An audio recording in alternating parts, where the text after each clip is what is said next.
Hello friend, कैसे आप सभी लोग। उम्मीद है सभी लोग बहुत अच्छे होंगे, स्वस्थ होंगे, मस्त होंगे, ज़बरदस्त होंगे। आज की अपनी क्लास रहने वाली हिंदी पेडागोजी की क्लास। यहाँ पर हम लोग करने वाले हैं 15 क्वेश्चन और सारे के सारे क्वेश्चन आपके पेपर फर्स्ट और सेकंड के लिए काफ़ी इंपॉर्टेंट रहने वाले हैं। तो आपको लगातार इस क्लास में बने रहना है और आपके लिए कई सारी क्लासें हम करा भी चुके हैं। हिंदी की अगर बात की जाए तो हिंदी, सामाजिक विज्ञान और आपके ईवीएस हो गई, बहुत सारी क्लासें हो चुकी हैं। अगर आप लोगों ने नहीं देखी तो ज़रूर देखिएगा। जितनी भी क्लासें हो रही हैं आपकी प्रीवियस ईयर क्वेश्चन पर आधारित क्लासें हो रही हैं। यहीं से क्वेश्चन आपके एग्जाम में आपको देखने को मिल सकते हैं। चलिए आज की अपनी क्लास को शुरू करते हैं। एक बार सभी लोग इस वीडियो को लाइक कर लीजिए, चैनल पर नया तो चैनल को सब्सक्राइब जरूर कर लीजिएगा। तो फटाफट आप लोग लाइक कर दें एक बार। और आपके सामने क्वेश्चन नंबर 1 है, इसको पढ़िए और इसका आंसर कीजिए एक बार सभी लोग। क्वेश्चन लिखा है, उच्च प्राथमिक स्तर पर भाषा सिखाने का एक मुख्य उद्देश्य है। उच्च प्राथमिक स्तर आप लोग समझ रहे होंगे 6 से लेकर के 8 तक की यहाँ पर बात हो रही है। जो आपका प्राथमिक स्तर होता है वो होता है 1 से 5 तक का। आपको ये चीज़ पता होनी चाहिए यहाँ पर। तो यहाँ पर बात हो रही है 1 से 8 तक की। तो आपको बताना है उच्च प्राथमिक स्तर पर भाषा सीखने सिखाने का एक मुख्य उद्देश्य यहाँ पर क्या है। पहला ऑप्शन है व्याकरण के सभी नियमों को कंठस्थ करना। तो आपको पता है कि सभी नियमों को कंठस्थ करना क्या पॉसिबल है। पहली बात तो जहाँ पे कंठस्थ करना आ जाए वो होता है आपका निगेटिव आंसर। तो ऑप्शन नंबर ए आपका यहाँ पर नहीं होगा, इसको आपको काट देना है। उसके बाद में ऑप्शन नंबर 2 लिखा है साहित्य की विभिन्न विधाओं से परिचित होना। तो भाषा सीखने और सिखाने के लिए आपको साहित्य की जितनी भी विधाएं हैं उनसे परिचित होना पड़ेगा। तो ये भी आपका हो गया यहाँ पर गलत। तीसरा ऑप्शन है विभिन्न परिस्थितियों में मानक भाषा का ही प्रयोग करना। जहाँ पर ये चीज़ आ जाए, किसी चीज़ के ऊपर बल दिया जाए का ही, यानी कि सिर्फ यहाँ पर यही चीज़ आ गई आपकी कि विभिन्न परिस्थितियों में मानक भाषा का ही सिर्फ यहाँ पर प्रयोग। तो आपका ये भी गलत हो गया। ऑप्शन नंबर डी है तार्किक रूप से अपनी बात की अभिव्यक्ति करना, यानी कि तर्क पूर्वक अपनी बात को रखना और दूसरे की बात को सुनना। यहाँ पर ऑप्शन नंबर डी आपका बिल्कुल सही हो जाएगा। तो जितने भी लोगों ने ऑप्शन नंबर डी कर लिया है क्वेश्चन नंबर 1 के लिए, उनका सबका बिल्कुल सही रहने वाला है। देखते हैं अपना अगला क्वेश्चन। क्वेश्चन नंबर 2 है आपके सामने, इसको पढ़िए और आंसर बताइए आप लोग, क्या इसका सही आंसर हो जाएगा। क्वेश्चन देखिए, लिखा है भाषा अर्जन के संबंध में कौन सा कथन सत्य है। भाषा अर्जन के संबंध में आपको बताना है इन चारों में से कौन सा कथन बिल्कुल सत्य रहने वाला है। पहला ऑप्शन लिखा है यह एक सचेत प्रक्रिया है, जबकि दूसरा ऑप्शन है यह विद्यालय में ही संभव है, जबकि तीसरा ऑप्शन है यह सहज और स्वाभाविक होती है, जबकि चौथा ऑप्शन है इसमें व्याकरण के नियमों का प्रयोग अनिवार्य है। तो भाषा अर्जन के संबंध में इनमें से कौन सा कथन आपका सत्य होगा, आपको ये बताना है। क्या यह एक सचेत प्रक्रिया होती है भाषा अर्जन की? नहीं, ऑप्शन नंबर 1 आपका यहाँ पर गलत हो जाएगा। ऑप्शन नंबर 2 है यह विद्यालय में ही संभव है। तो ऐसा नहीं है कि विद्यालय में ही भाषा अर्जन संभव है। तो ऑप्शन नंबर बी यहाँ पर आपका हो गया गलत। ऑप्शन नंबर सी है यह सहज और स्वाभाविक होती है। ऑप्शन नंबर सी यहाँ पर आपका सही हो जाएगा। भाषा अर्जन कैसा होता है? सहज और स्वाभाविक प्रक्रिया होती है। ऑप्शन नंबर डी लिखा है इसमें व्याकरण के नियमों का प्रयोग अनिवार्य है।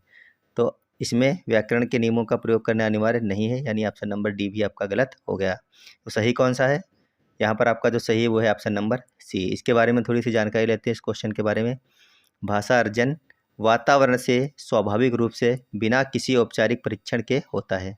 तो आपको ये चीज़ याद रखनी है, भाषा अर्जन जो होती है वो वातावरण, यानी कि हम जहाँ पर रहते हैं, अपने समाज में रहते हैं, स्वाभाविक रूप से बिना किसी औपचारिक प्रशिक्षण के ही हो जाती है।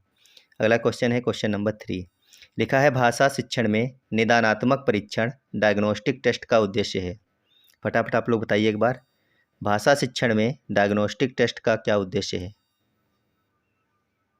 छात्रों की प्रगति की जांच करना, या फिर ऑप्शन नंबर बी लिखा है बच्चों की भाषाई कमियों के कारणों का पता लगाना। ऑप्शन नंबर सी है विद्यार्थियों को अगली कक्षा में प्रोन्नत करना। ऑप्शन नंबर डी है पाठ्य पुस्तक के अभ्यास हल करवाना।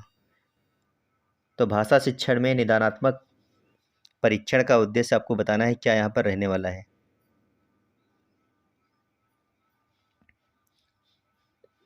तो यहाँ पर जो आपका सही आंसर हो जाएगा वो हो जाएगा ऑप्शन नंबर बी आपका। बच्चों की भाषाई कमियों के कारणों का आपका पता लगाना है। देखिए इसके बारे में, निदान का अर्थ है समस्या की पहचान करना या छात्रों की सीखने की कठिनाइयों के मूल कारण को ढूंढने के लिए किया जाता है।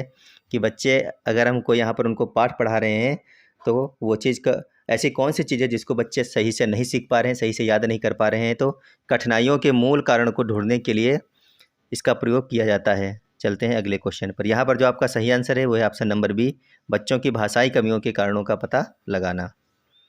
अगला क्वेश्चन है क्वेश्चन नंबर 4। लिखा है बहुभाषिकता हमारी पहचान भी है और हमारी डॉट डॉट व डॉट डॉट का अटूट अंग भी है।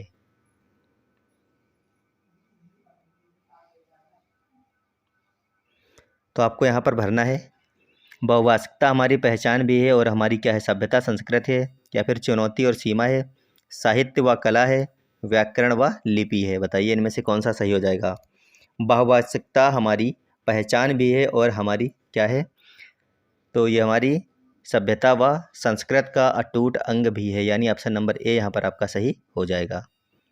अगला क्वेश्चन लिखा है नॉम चॉम्स्की के अनुसार बच्चों के पास भाषा सीखने की क्षमता जन्मजात होती है, इसे क्या कहा जाता है। भाषा अनुकरण क्षमता, भाषा अर्जन युक्त, भाषा शिक्षण तकनीक, या फिर भाषा ग्रहणशीलता। तो आपको बताना है कि चॉम्स्की के अनुसार बच्चों के पास जो क्षमता होती है वो जन्मजात होती है, इसे क्या कहा जाता है।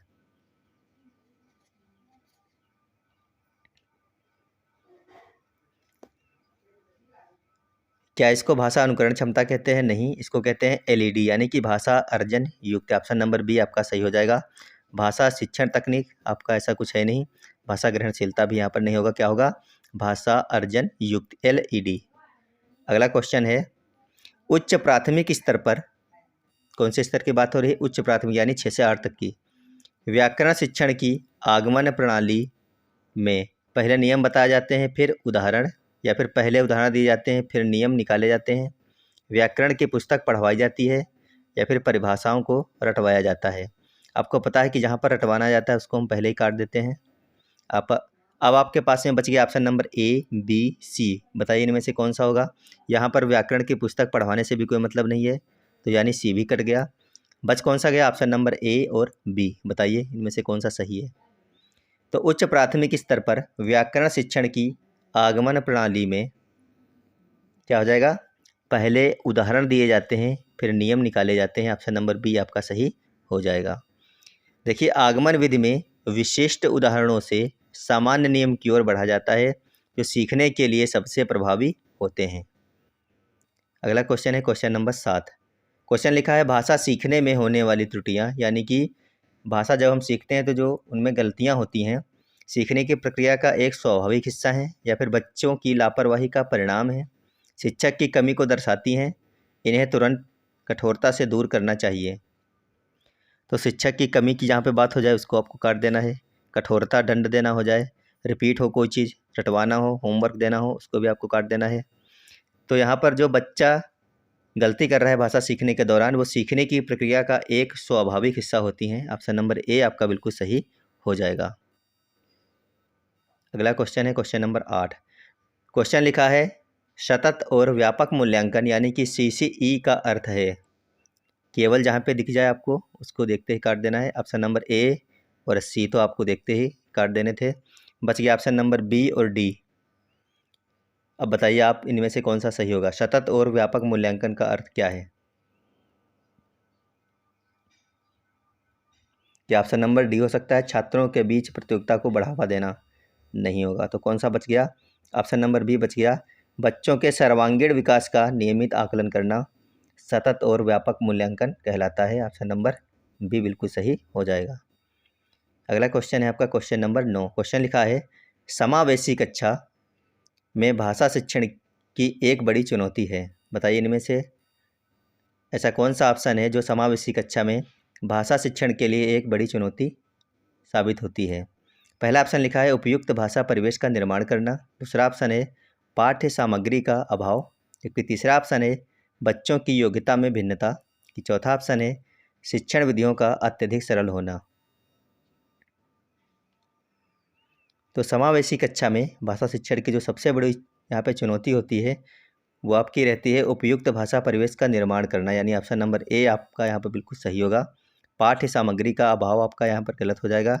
बच्चे की योग्यता में भिन्नता होती है, ये भी कठिनाई नहीं होती है। शिक्षण विधियों का अत्यधिक सरल होना, ये भी यहाँ पर कठिनाई नहीं है।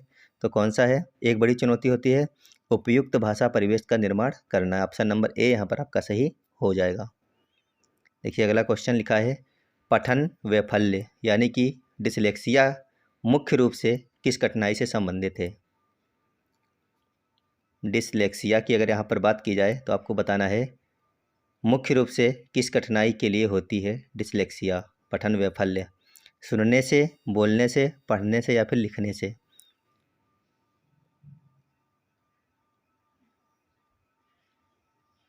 तो क्वेश्चन नंबर 10 के लिए ऑप्शन नंबर सी यहाँ पर आपका बिल्कुल सही होगा, पढ़ने से। क्योंकि यहाँ पे देखिए पहले लिखा था पठन यानी कि पढ़ना, तो जहाँ पर पठन वैफल्य है वहाँ पर पढ़ना ही हो जाएगा। सीधी सी बात है, ऑप्शन नंबर सी आपका सही हो जाएगा। अगला क्वेश्चन है भाषा का प्राथमिक रूप क्या है। भाषा का जो प्राथमिक रूप है वो क्या लिखना है, मौखिक है, व्याकरणिक है या फिर सांकेतिक है। भाषा का जो प्राथमिक रूप होता है वो आपका होता है मौखिक यानी कि सांकेतिक बोलना, मौखिक। ऑप्शन नंबर बी यहाँ पर आपका बिल्कुल सही हो जाएगा। क्वेश्चन नंबर 12 लिखा है उच्च प्राथमिक स्तर पर यानी कक्षा 6 से 8 तक के स्तर पर बच्चों की भाषाई क्षमता का आकलन करने में सबसे ज़्यादा प्रभावी क्या है। क्या लिखित परीक्षा है, पोर्टफोलियो है, श्रुतलेख है, वस्तुनिष्ठ प्रश्न है। तो बताइए उच्च प्राथमिक स्तर पर बच्चों की भाषाई क्षमता का आकलन करने में इन 4 ऑप्शनों में से सबसे ज़्यादा प्रभावी ऑप्शन कौन सा है। तो लिखित परीक्षा आप अगर बच्चे की करा रहे हैं तो क्या सबसे ज़्यादा प्रभावी वही ऑप्शन है, नहीं। सुनना है यानी कि श्रुतलेख है, नहीं। प्रश्न उत्तर है, बहुविकल्पीय प्रश्न उत्तर है, नहीं। कौन सा है, पोर्टफोलियो। ऑप्शन नंबर बी यहाँ पर आपका सही हो जाएगा। देखिए इसकी व्याख्या यहाँ पे दी गई है। पोर्टफोलियो में बच्चों के कार्यों का क्रमिक संग्रह होता है जो विकास का सबसे सटीक चित्र प्रस्तुत करता है। यानी कि पोर्टफोलियो यहाँ पर बिल्कुल सही आपका आंसर रहने वाला है। अगला क्वेश्चन है स्किनर के अनुसार भाषा कैसे सीखी जाती है। आप लोग बताइए एक बार, स्किनर के अनुसार भाषा कैसे सीखी जाती है। अंतःक्रिया के द्वारा, अनुकरण और शुद्धिकरण के द्वारा, जन्मजात क्षमता द्वारा, सामाजिक विमर्श के द्वारा। तो स्किनर के अनुसार भाषा जो सीखी जाती है वो सीखी जाती है अनुकरण और शुद्धिकरण के अनुसार। ऑप्शन नंबर बी यहाँ पर आपका बिल्कुल सही हो जाएगा। लिखा है बीएफ स्किनर व्यवहारवादी थे, उनका मानना था कि बच्चा नकल और शाबाशी से सीखता है। तो ये चीज़ आपको याद रखनी यहाँ पर है। अगला क्वेश्चन है कविता शिक्षण यानी कि पोएट्री टीचिंग में सर्वाधिक महत्वपूर्ण क्या है। इन 4 ऑप्शनों में से बताइए कविता शिक्षण में सबसे ज़्यादा महत्वपूर्ण क्या है। कविता का व्याकरणिक विश्लेषण करना, कविता का भावपूर्ण पठन और रसानुभूति, कविता के शब्दों के अर्थ याद करना, कवि का जीवन परिचय देना। तो कविता शिक्षण में सबसे ज़्यादा महत्वपूर्ण आपका जो रहने वाला है वो रहने वाला है कविता का भावपूर्ण पठन और रसानुभूति, यानी ऑप्शन नंबर बी आपका सही होगा। कविता का व्याकरणिक विश्लेषण आपका नहीं होगा, कविता के शब्दों को अर्थ में याद करना नहीं है, कवि का जीवन परिचय देना भी यहाँ पे महत्वपूर्ण नहीं है। क्वेश्चन नंबर 15 लिखा है वाइगोत्स्की ने भाषा विकास में किस पर सबसे अधिक बल दिया है। बताइए आप लोग एक बार, लेव वाइगोत्स्की ने भाषा विकास में किस पर सबसे अधिक बल दिया है। सामाजिक अंतःक्रिया पर, पाठ्य पुस्तक पर, व्यक्तिगत अभ्यास पर या फिर आनुवांशिकता पर।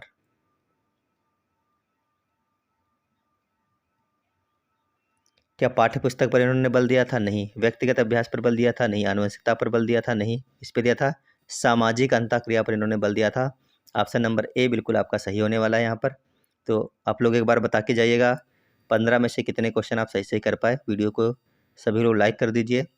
चैनल पर पहली बार अगर जुड़े हैं तो चैनल को सब्सक्राइब करके जाइएगा। आपको यहाँ पर बहुत सारी क्लासें अब तक मिल भी चुकी हैं और आगे भी मिलती रहेंगी लगातार। और क्लास हम लोग वही करते हैं जो एग्जाम में आपके क्वेश्चन डायरेक्ट आपको देखने को मिलने वाले हैं। तो आप लोग लगातार पढ़ते रहिएगा, स्वस्थ रहिएगा, मस्त रहिएगा। धन्यवाद, बाय बाय।